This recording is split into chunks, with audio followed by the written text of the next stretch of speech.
Hello student, welcome in PCC academy. Discrete mathematics में logic पढ़ने की सीरीज में ये हमारा नेक्स्ट वीडियो लेक्चर है। इससे पहले अपन ने प्रीपोजिशन जो लॉजिक है उसके जैसा कि आपको बताया था कि मैथमेटिकल जो लॉजिक है उसके दो पार्ट होते हैं। पहला होता है प्रीपोजिशन लॉजिक। इसमें अपन ने प्रीपोजिशन लॉजिक के ऑपरेशंस है, कंडीशनल स्टेटमेंट्स है, टोटोलॉजी एंड कॉन्ट्रडिक्शन है, लॉजिकल एविडेंस है, ये अपन ने सारे पढ़ लिए हैं। इसका दूसरा पार्ट होता है प्रेडिकेट। दूसरा पार्ट क्या होता है? प्रेडिकेट लॉजिक होता है जिसमें आपके क्वांटिफायर्स आते हैं। तो आज का वीडियो लेक्चर हमारा रहेगा प्रेडिकेट एंड क्वांटिफायर्स। किसका रहने वाला है? Predicate and quantifiers. तो चलिए स्टार्ट करते हैं आज का वीडियो लेक्चर। तो अपना प्रेडिकेट और क्वांटिफायर्स है, कुछ ऐसे स्टेटमेंट्स होते हैं जो कि प्रीपोजिशनल लॉजिक के द्वारा हम सॉल्व नहीं कर सकते। तो इसके लिए अपन प्रेडिकेट का यूज करते हैं। तो प्रेडिकेट होता क्या है वो अपन पहले देख लेते हैं। प्रेडिकेट एंड क्वांटिफायर्स में जैसा कि मैंने आपको बताया, prepositional logic is not enough to express the meaning of all statement in the mathematical and natural language. मतलब कुछ ऐसे स्टेटमेंट्स होते हैं जिनका हम कंक्लूजन किसके द्वारा नहीं निकाल सकते? प्रीपोजिशनल लॉजिक के द्वारा नहीं निकाल सकते हैं, इसलिए अपन प्रेडिकेट का यूज करते हैं। जैसे एग्जांपल लेते हैं, जैसे अपने पास में है x ग्रेटर देन 1।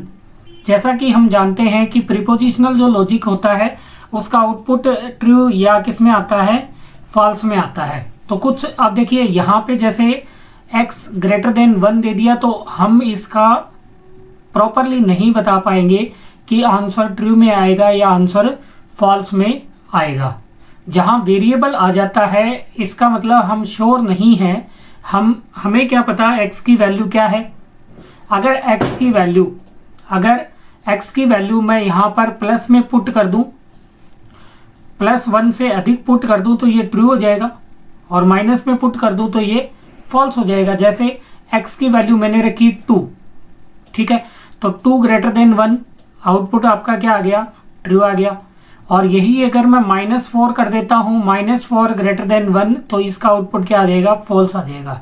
तो कुछ ऐसे स्टेटमेंट्स हैं जो कि इनफ नहीं है, किसमें? प्रीपोजिशनल लॉजिक के द्वारा हम उनका आंसर नहीं निकाल सकते, इसलिए अपन किसका यूज करते हैं? प्रेडिकेट का यूज करते हैं। जैसे एक और मैं एग्जांपल आपको दिखाता हूं। जैसे कहा है is x is great tennis player. बताइए ट्रू है कि फॉल्स है? नहीं बता सकते क्योंकि हमारे पास में x की वैल्यू नहीं है। किसकी वैल्यू नहीं है? x की वैल्यू नहीं है। x की जगह अपन कोई जैसे एक ग्रेट टेनिस प्लेयर का मैं नाम लेता हूं a, अगर x की जगह a रख दूंगा तो ये क्या हो जाएगा? ट्रू। और जैसे x की जगह मैं किसी कॉमन इंसान का नाम लिख दूंगा, जैसे कॉमन ह्यूमन है ये b, तो अपना आंसर क्या हो जाएगा? फॉल्स हो जाएगा। तो ये सारे किस में करते हैं? अपन प्रेडिकेट में करते हैं। तो आपके समझ में आया होगा क्यों हम प्रेडिकेट का यूज कर रहे हैं। अब देखिए प्रेडिकेट होता क्या है। ए प्रेडिकेट p ऑफ x ये फंक्शन है, ध्यान रखना है। ए प्रेडिकेट क्या होता है? एक फंक्शन होता है, p ऑफ x बोलते हैं इसको। इज ए सेंटेंस, एक सेंटेंस है that contain a finite number of variable, जिसमें एक फाइनाइट नंबर ऑफ क्या होते हैं? वेरिएबल होते हैं। ऐसा नहीं है कि अनंत वेरिएबल होते हैं, कुछ फिक्स क्या होते हैं? फाइनाइट नंबर के वेरिएबल्स होते हैं। एंड बिकम ए प्रीपोजिशन, वो बाद में बनता प्रीपोजिशन ही है। प्रेडिकेट एक फंक्शन होता है, एक सेंटेंस होता है जिसमें क्या होते हैं? जिसमें फाइनाइट नंबर ऑफ वेरिएबल्स होते हैं। बाद में वो क्या बनता है? प्रीपोजिशन। कब बनता है? When specific value are substituted for the variable, जब हम उस वेरिएबल को, जैसे x वेरिएबल है, उस वेरिएबल को एक वैल्यू दे देते हैं, फिर उसका आंसर आ जाएगा या तो किस में आएगा? ट्रू में आएगा या फॉल्स में आएगा। तो वो क्या बन जाएगा? वो बन जाएगा प्रीपोजिशन। तो आपके प्रेडिकेट की मतलब समझ में आया होगा। जैसे एक एग्जांपल लेते हैं, where px is a prepositional function. px यहाँ पे क्या है? प्रीपोजिशनल फंक्शन है। x यहाँ पे क्या है? जैसा कि मैंने आपको बताया px एक फंक्शन है, प्रीपोजिशनल फंक्शन है। x यहाँ पे क्या है? प्रेडिकेट का वेरिएबल है। प्रेडिकेट का क्या है? वेरिएबल है।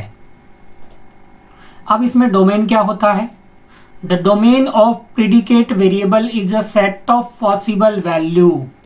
जो भी प्रीडिकेट जो फंक्शन है x, इसकी आप कुछ वैल्यू दोगे, वो वैल्यू ही क्या कहलाती है, आपकी डोमेन कहलाती है। May be substituted in place of variable, इस वेरिएबल की जगह क्या आ जाएगी, वेरिएबल की वैल्यू, उसी को क्या कहते हैं, उसी को कहते हैं अपन डोमेन। तो डोमेन आपके समझ में आया डोमेन क्या होता है। एग्जाम्पल लेते हैं, x is great tennis player, x is great tennis player. तो एक्स की जगह आप किसी भी ह्यूमन का नाम लिख सकते हो। एक्स की जगह, एक्स तो क्या है, वेरिएबल है, तो इसकी जगह मैंने ए लिख दिया, एक्स की जगह क्या लिख दिया, ए लिख दिया, ह्यूमन नेम है। अब ए क्या कहलाएगा, ए ही कहलाएगा आपका क्या, डोमेन। क्लियर हुआ होगा आपको, ठीक है। अब ये डोमेन क्या है, डोमेन की कई वैल्यूज होती है जिनको हम कहते हैं क्वांटिफायर्स, जिनको हम क्या कहते हैं, क्वांटिफायर्स। ये इंपॉर्टेंट है, आपको इसको समझना है। इसकी मैं डेफिनेशन के साथ साथ ट्रूथ टेबल के साथ साथ आपको इसका एग्जाम्पल भी बताने वाला हूँ। Quantifiers are word that refer to quantities such as. Quantifier क्या होते हैं, वो वर्ड होते हैं जो हमें क्या बताते हैं, क्वांटिटीज बताते हैं। क्वांटिटीज वो किस में बताते हैं, या तो बताते हैं सम में, या बताते हैं ऑल में। मतलब आपको कुछ वर्ड्स दिए हुए हैं, उसमें बताएगा सभी या कुछ। सम को बोलते हैं कुछ, ऑल का मतलब सभी। And indicate how frequently a certain statement is true. और क्या बताते हैं कि कौन सा स्टेटमेंट क्या है, ट्रू है। तो क्वांटिफायर क्या होते हैं, वर्ड्स होते हैं जो क्वांटिटीज बताते हैं। किस में बताते हैं, सम या ऑल में बताते हैं। क्वांटिफायर दो प्रकार के होते हैं। एक पहला होता है यूनिवर्सल क्वांटिफायर्स, उसको अपन क्या कहते हैं, उसको अपन कहते हैं for all, for all. Universal quantifier को अपन क्या कहते हैं, फॉर ऑल। और दूसरा होता है एक्सटेंशियल क्वांटिफायर, इसको क्या कहते हैं, इसको कहते हैं आपका सम वाला, सम वन। क्या कहेंगे, सम वन, मतलब कुछ, ये सभी के लिए, ये कुछ के लिए। तो आपको एक तो क्वांटिफायर की डेफिनेशन का पता होना चाहिए और कितने प्रकार के क्वांटिफायर्स होते हैं ये आपको पता होना चाहिए। उसके बाद में पहला देख लेते हैं, यूनिवर्सल क्वांटिफायर्स क्या होते हैं। द फ्रेज फॉर ऑल, बता दिया आपको मैंने किसके लिए यूज होता है, फॉर ऑल। डोनेटेड बाई, उल्टा ए आता है इसका सिंबल, किससे डिनोट करते हैं इसको, opposite A, is called the universal quantifier. Universal quantifier क्या होता है, जिसका यूज हम फॉर ऑल के लिए करते हैं और इसका सिंबल होता है अपोजिट ए, तो वो होता है यूनिवर्सल क्वांटिफायर। जैसे लेट, माना ऑल स्टूडेंट आर स्मार्ट, सभी स्टूडेंट क्या है, स्मार्ट है। तो यहाँ किसका यूज हुआ है, ऑल का। इसका मतलब कौन सा क्वांटिफायर है, यूनिवर्सल क्वांटिफायर है। जैसे let p x denote x is smart, ठीक है, ऐसे अपन इसको लिख सकते हैं। Then the above sentence can be written as, कैसे लिख सकते हैं अबव सेंटेंस को, ये देखिए, ये क्या है, ये फॉर ऑल, वेरिएबल का नाम क्या है, एक्स, पी ऑफ एक्स, सभी एक्स, पी ऑफ एक्स। तो इसको डिनोट करने का ये तरीका है डिस्क्रीट मैथमेटिक्स में। दूसरा क्वांटिफायर कौन सा होता है, existential quantifier. The phrase these exist, या समवन या दीज एग्जिस्ट डिनोटेड बाई, हाँ यहाँ पे थोड़ा सा गलत हो गया है, ये उल्टा ई आएगा भाई। इसको डिनोट किससे करते हैं, ये मेरे से गलत ही लिखा गया, हाँ ऐसे उल्टा ई लिखना है, ठीक है ना। Is called the existential quantifiers. जैसे लेट देयर एग्जिस्ट, देयर या दीज एग्जिस्ट या there exist X such as that X square equal to 9। जैसे माना p of X square is 5, तो इसको कैसे लिखेंगे? इसको लिखेंगे, देखिए ये क्या है, देयर एग्जिस्ट कुछ एक्स। देखिए इसने कहा एक्स स्क्वायर बराबर क्या होता है, 9 होता है, तो एक्स स्क्वायर बराबर कुछ तो 5 भी होगा, 9 में क्या होगा, 5 भी होगा, तो कुछ, ये कुछ के लिए है एक्स पी ऑफ एक्स। इस प्रकार से इसको लिख सकते हैं। तो दो प्रकार के हो गए अपने। इनको रिप्रेजेंट करने के कई मेथड है, जैसे इनको अपन लिख सकते हैं there exist an X, there is an X for some X, ये आपको मैंने सम वाले के बता रहा हूं। There is at least 1 X, कम से कम एक तो होना ही चाहिए, ऐसे आप इसको लिख सकते हैं। अब कुछ एग्जाम्पल देख लेते हैं ताकि आपको क्लियर हो कि ये कहना क्या चाहता है। एक क्वेश्चन आया हुआ है, वो अपन डिस्कस कर लेते हैं। लेट डी क्या है यहाँ पे, डोमेन, जो आपको मैंने बताया था, जो वैल्यू होती है डोमेन होता है। 1 2 3 से लेकर के कितनी है, 9 तक की वैल्यू आपको दे रखी है। Determine the truth value of each the following, ये आपको स्टेटमेंट दे रखे हैं, ये आपको स्टेटमेंट दे रखे हैं, इसमें से आपको फाइंड करना है whether this statement are true और फॉल्स। इनमें सभी में क्या बताना है, ट्रू और फॉल्स बताना है। तो पहला क्वेश्चन क्या है अपना, चलिए अपन क्वेश्चन पे ही चलते हैं सीधे, पहले क्वेश्चन पे। पहला क्वेश्चन है आपका ये, 1 से लेकर ये आपका मेन क्वेश्चन है, और इससे पहला क्वेश्चन बनाया गया है। इसको क्या बोलेंगे, फॉर ऑल, ये आपको बोलना भी आना चाहिए। For all of x, x क्या है, वेरिएबल है, इसको क्या बोलते हैं, ई के जैसा अगर आपको लग रहा है, इसको बोलते हैं बिलोंग्स टू। क्या बोलते हैं, बिलोंग्स टू। ये कह रहा है for all x belongs to d, d से ले रहा है, डी से ले रहा है, ठीक है। For all x belongs to d such that, क्या ये है, x प्लस 4 करने पर लेस देन आता है 10, लेस देन 10 आता है। अगर इनमें क्या जोड़े अपन, हाँ यहां पर थोड़ा सा मैं 15 कर देता हूं, क्योंकि क्वेश्चन में 15 है, तो मैं यहां पर करता हूं 15। हाँ अब देखिए, for all x belongs to d such as x plus 4 less than 15, ये कहना ये चाहता है कि अगर इसको सभी के लिए, मतलब 1 2 3 4 9 तक की वैल्यू के लिए डी में से अगर x प्लस एक्स की जगह कोई वैल्यू रखे, उसमें 1 जोड़े, तो क्या 15 से छोटा आता है? तो अपन रख के देख लेते हैं। x की वैल्यू अगर 1 रखते हैं ये वाली, और उसमें 4 जोड़ते हैं, तो कितना हो गया भाई, 5 लेस देन है क्या 15 से, बिल्कुल है, ट्रू है। 2 रखें तो कितना हो जाएगा, 6 भी छोटा है। 3 रखें तो 7 भी छोटा है। 4 रखें तो 4 और 4 कितने हो गए, 8 भी छोटा है। 5 रखें तो 5 और 4 पहले से दे रखा है, कितने हो गए, 9 हो गए, ये भी छोटा है 15 से। ऐसे करते हैं, 9 रखें तो 9 प्लस 4 पहले से दे रखा है, कितने हो गए, 13। तो ये कहा था सभी बिलोंग्स टू डी के अंदर सभी में अगर x की जगह आप ये वैल्यू रखो, कहाँ तक, 9 तक, तो क्या 15 से छोटे आते हैं, बिल्कुल आते हैं। तो अपन कह सकते हैं ये वाला स्टेटमेंट क्या है, ट्रू है। ये वाला स्टेटमेंट क्या है, ट्रू है। ये देखिए, ये मेरे से गलती से 10 लिखा गया, 15 है, ध्यान रखना।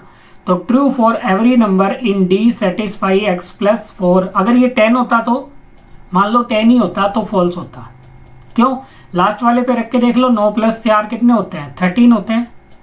13 लेस देन 10 गलत हो गया ना, तो ये आपको ध्यान रखना है। पहला समझ में आ गया होगा, अब आपके कुछ समझ में आ रहा होगा।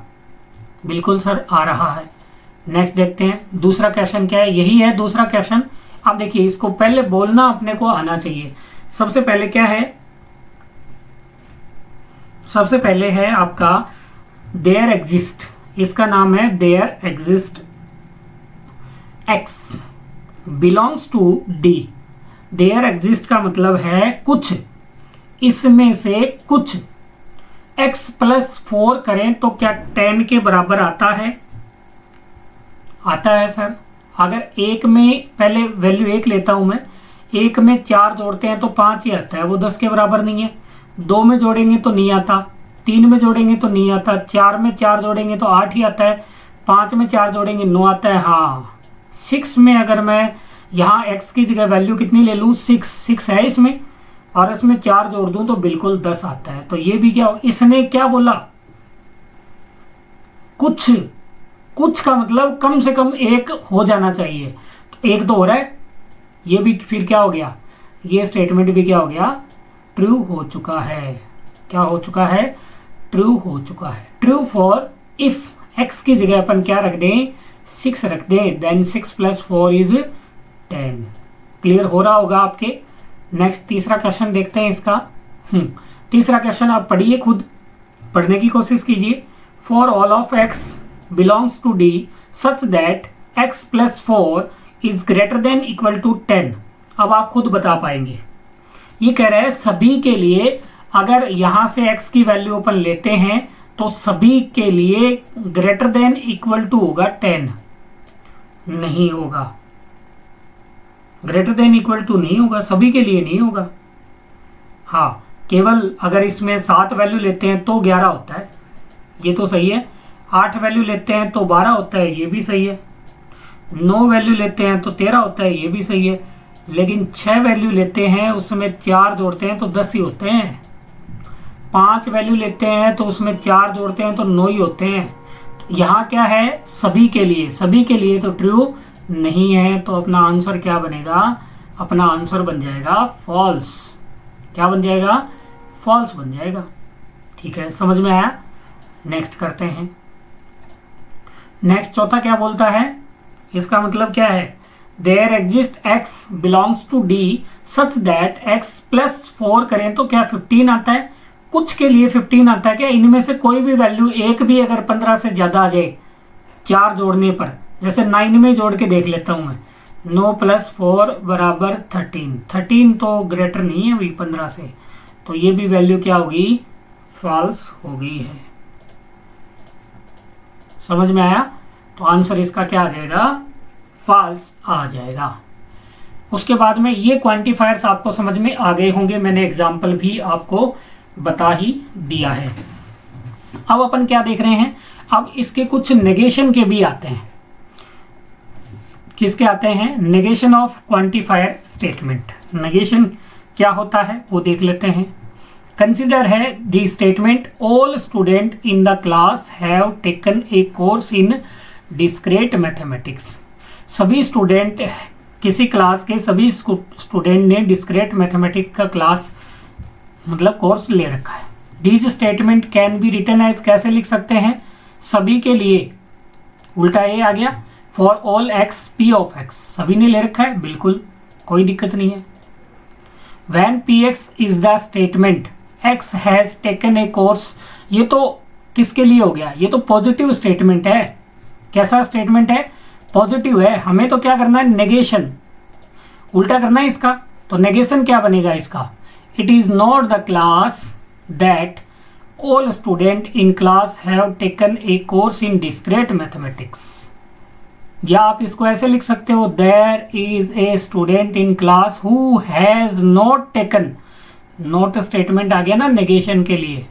तो आप इसको लिखोगे क्या, इसका ऑल का उल्टा क्या बन जाएगा, some of x, p of x नहीं आएगा, अब नेगेशन आएगा। नेगेशन के लिए कर रहे हैं तो इस प्रकार से इसको आप रिप्रेजेंट भी कर सकते हैं।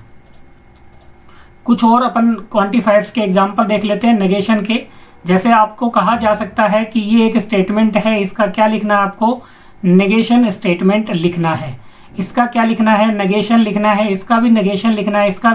तो आप सिंपल सा समझ लीजिए, ऑल का आएगा सम और सम का आएगा ऑल। नेगेशन है तो ये नेगेशन का आप स्टेटमेंट लगा दीजिए। तो पहला देखते हैं क्या है। पहला, इसको अपन कैसे लिखेंगे ये अपने को पता होना चाहिए। हाँ, इसको अपन लिख देंगे, क्या लिख देंगे भाई, तो ये है all, for all X P of X, इसका क्या लिखना है, नेगेशन। तो अपन लगाएंगे some of X, some of X, और ये पॉजिटिव है, इसका नेगेटिव करने के लिए negation of P of X, ऐसे लिख देंगे पी ऑफ एक्स। तो ये इसका क्या बन गया, नेगेशन बन गया। ठीक है, उसके बाद में हाँ, इसका ये क्या है, सम ऑफ है, तो इसका क्या कर देंगे, all of, for all of x. ये नेगेटिव है तो इसको पॉजिटिव बना देंगे, तो क्या आ जाएगा, पी ऑफ एक्स आ जाएगा। क्या आ जाएगा, पी ऑफ एक्स आ जाएगा। ये फॉर ऑल है तो इसको क्या बना देंगे, सम बना देंगे। देखिए सम का सिंबल है, सम ऑफ एक्स।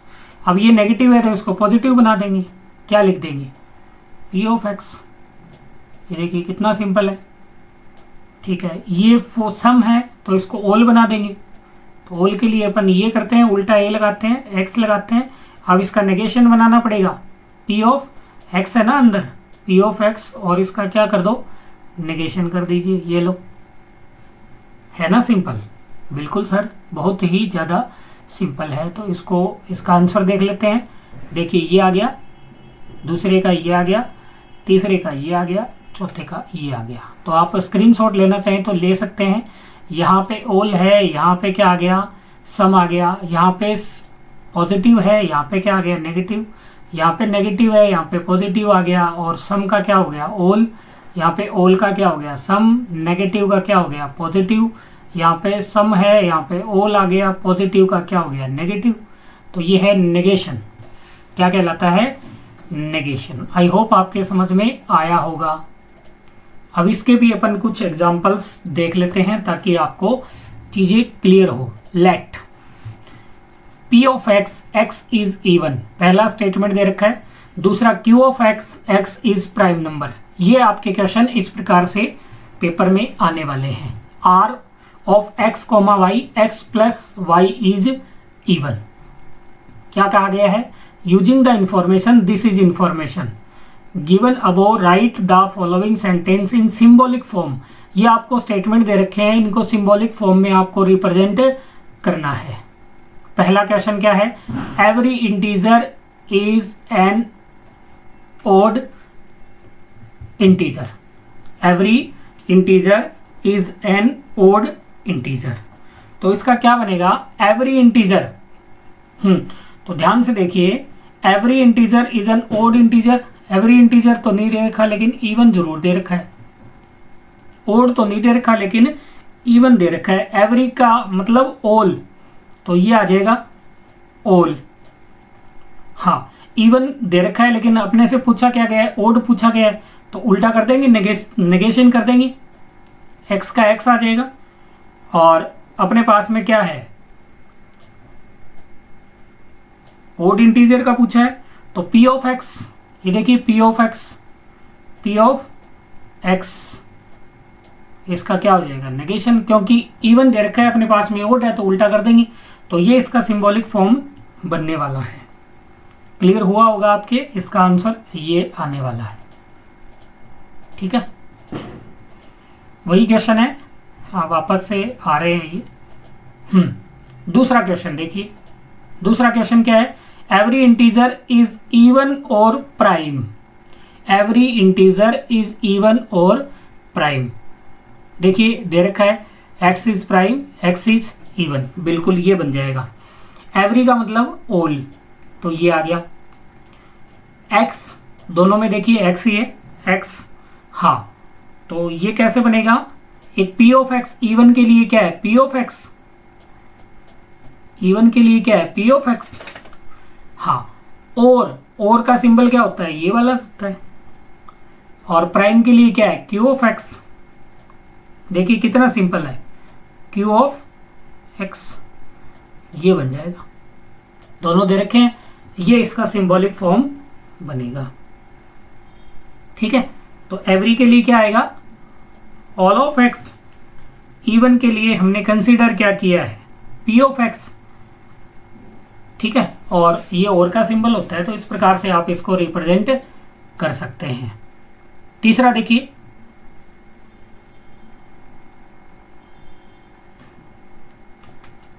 तीसरा क्वेश्चन देखिए। तीसरा क्वेश्चन क्या दे रखा है, the sum of any two integer is an odd integer.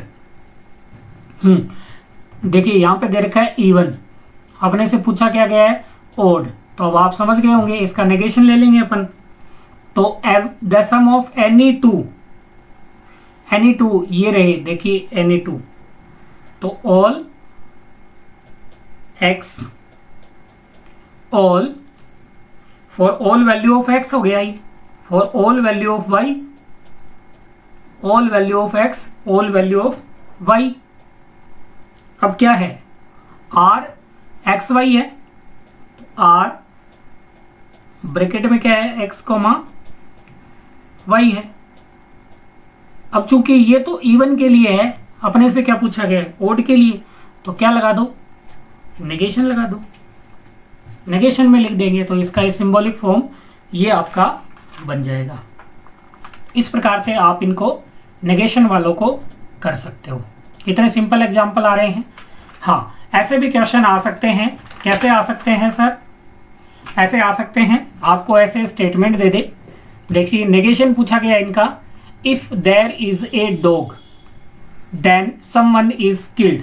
ये पॉजिटिव है, इसको नेगेटिव करना है, तो आप क्या कर सकते हो, एक तो आप लिख सकते हो it is not the case. क्या लिख सकते हो, it is not the case. इसका नेगेशन करने के लिए it is not the case, आगे ये इफ से और ये आगे यहां रख दीजिए, तो ये आपका नेगेशन बन जाएगा पहला। इसका भी नेगेशन ऐसे ही बन जाएगा, बस आप आगे आपको क्या जोड़ना है, it is not the case. देखिए ऐसे, एक तो ऐसे लिख सकते हैं it is not the case, आगे देखिए मैंने पूरा सेंटेंस वापस लिख रखा है, ये इसका नेगेशन हो गया। और कैसे कर सकते हैं, और भी कर सकते हैं, तो लिख सकते हैं, क्या लिख सकते हैं, अगर यहां पे दे रखा है समवन, तो आप कर दीजिए ऑल। यहां पे क्या दे रखा है, समवन कर दे रखा है, यहां पे लिख दीजिए समवन आर नॉट। कैसे, देखिए कैसे, ये दूसरा तरीका है। क्या लिखा, if there is a dog then all are not. देखिए समवन का क्या हो गया, all, all are not killed. इस प्रकार से दोनों तरीके हैं, ये ज्यादा सिंप्लीफिकेशन है, सिंपल है, बस आपको इतना याद रखना है, it is not the case, आगे सेम सेंटेंस आप ऐड कर दीजिए। दूसरा देखिए, this is a daylight and all the people are arise, तो इसके आगे ये जोड़ दीजिए, बिल्कुल सिंपल हो जाएगा। देखिए it is not the case, आगे सेम है। दूसरा तरीका आपको मैंने बताया है। अब यहाँ पे देखिए, यहाँ पे क्या है, ऑल है, तो क्या जोड़ दोगे, नेगेशन कर रहे हैं ना अपन, क्या जोड़ देंगे, समवन जोड़ देंगे, कोई दिक्कत नहीं है। देखिए कैसे लिखेंगे, और ऐसे लिख देंगे, it is a daylight और समवन आर नोट, समवन कर दिया, देखिए are not the people are arisen. इस प्रकार से भी आपके स्टेटमेंट्स आ सकते हैं। तो ये अपना क्या बना, ये अपने थे क्वांटिफायर्स। तो क्वांटिफायर देख लिए अपन ने, क्वांटिफायर के अपन ने टाइप्स देख लिए, प्रीडिकेट देख लिया है अपन ने, प्रीडिकेट का यूज़ क्यों करते हैं वो अपन ने देख लिया है। ये आपके एग्जाम के लिए काफ़ी इंपॉर्टेंट है, तो आप इसको ध्यान से देखिए और क्वेश्चन को करके भी आपको देखना है। आई होप आपने एंजॉय की होगी क्लास, आपके समझ में आया होगा। मिलते हैं अगले वीडियो लेक्चर में, तब तक के लिए जय हिंद, जय भारत, थैंक यू।